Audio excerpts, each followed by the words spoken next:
என்னம்மா இளமதி, யாரும்மா உனக்கு இப்படி ஒரு அநியாயத்தை பண்ணது?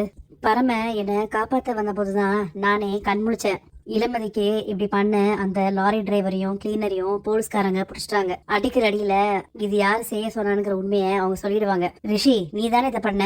பரமா, நான் தான் இதை பண்ணலன்னு சொல்றேனே. நீ தாண்டா பண்ணிருக்க, நல்லா தெரியும். இல்ல பரமா, ரிஷி இதை பண்ணிருக்க வாய்ப்பே இல்ல. இதை செய்ய சொன்னது வேற ஒருத்தவங்க. அது யாருன்னு எனக்கு நல்லாவே தெரியும்.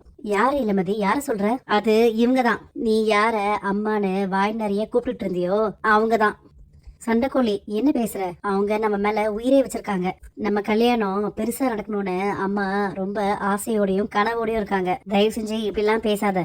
அபாண்டமா அவங்க மேல பழி போடாத. இல்ல பரமா, உனக்கு அவங்கள பத்தி தெரியாது. இந்த கல்யாணம் நடக்க கூடாதுன்னு ஆரம்பத்துல இருந்து தடுத்துக்கிட்டே இருந்தாங்க. நான் உங்க வீட்டுக்கு மருமகளா வர்றது உங்களுக்கு பிடிக்கல, அதான். பரமா, இதெல்லாம் என்னால கேட்டுட்டு இருக்க முடியாதுப்பா, நான் கிளம்புறேன். உன்னை நான் விரும்புறேன்னு சொன்னதுக்கு அப்புறம் அவங்கதான் கல்யாணமே பண்ண சொன்னாங்க. நான் உன் மேல வச்சிருக்க பாசம் உண்மைனா நான் இங்கே இருக்கிறேன் பரமா. இந்த கல்யாணம் நல்லபடியா நடக்கட்டும். இவங்கள ஒரே ஒரு தடவை சத்தியம் பண்ண சொல்லு பரமா, இத அவங்க செய்யலன்னு.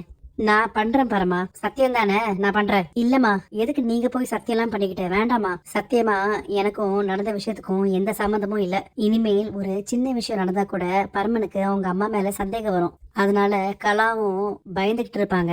உங்களெல்லாம் நம்பி ஒரு விஷயத்துல இறங்கின பாத்தீங்களா ரிஷி? கேட்கும் போதெல்லாம் வண்டி கிளம்பிடுச்சு, அங்க போயிடும் இங்க போயிடும் சொன்னீங்க.